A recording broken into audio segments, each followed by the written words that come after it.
মাসখানেক আগেই এক সাক্ষাৎকারে ছোট পর্দার দর্শকপ্রিয় অভিনেত্রী অহনা রহমান জানান, খুব শিগগিরই অভিনয় জগৎকে বিদায় জানাচ্ছেন তিনি। 2025 সাল থেকেই মিডিয়াতে কাজের পরিমাণ কমিয়ে দেবেন, একটা সময়ে পুরোপুরি বন্ধ করে দেবেন।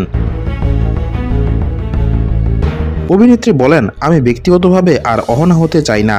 অনেকদিন কাজ করছি, এবার আসলে অন্যদিকে মনোযোগ দিতে চাই।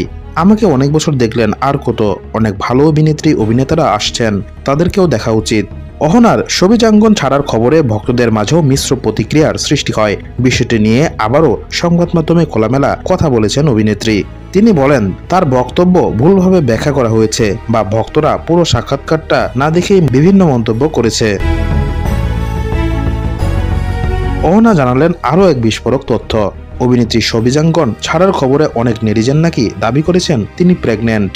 বিষয়টি তুলে ধরে অহনা বলেন, আমার কাজ কমিয়ে দেওয়ার খবরে অনেকেই অনেক ধরনের মন্তব্য করেছে। এর মধ্যে কারো ধারণা আমি প্রেগন্যান্ট, কেউ লিখেছেন প্রেগন্যান্ট তো সেজন্য অভিনয় ছেড়ে দিচ্ছে, কেউ বলেছেন বাচ্চা কাচ্চা নেবেন তো সে কারণেই এই সিদ্ধান্ত।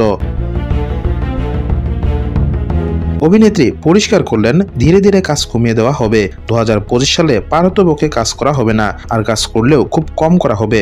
অভিনয় থেকে বিরতি নেওয়ার কারণ বিয়ের পরিকল্পনা কিনা এমন প্রশ্নে অভিনেত্রী সরাসরি উত্তর, না, বিয়ে করছি না, কারণ প্রেম ভালোবাসা এখন আর বিশ্বাস করি না, সে কারণে বিয়ে নিয়েও ভাবি না।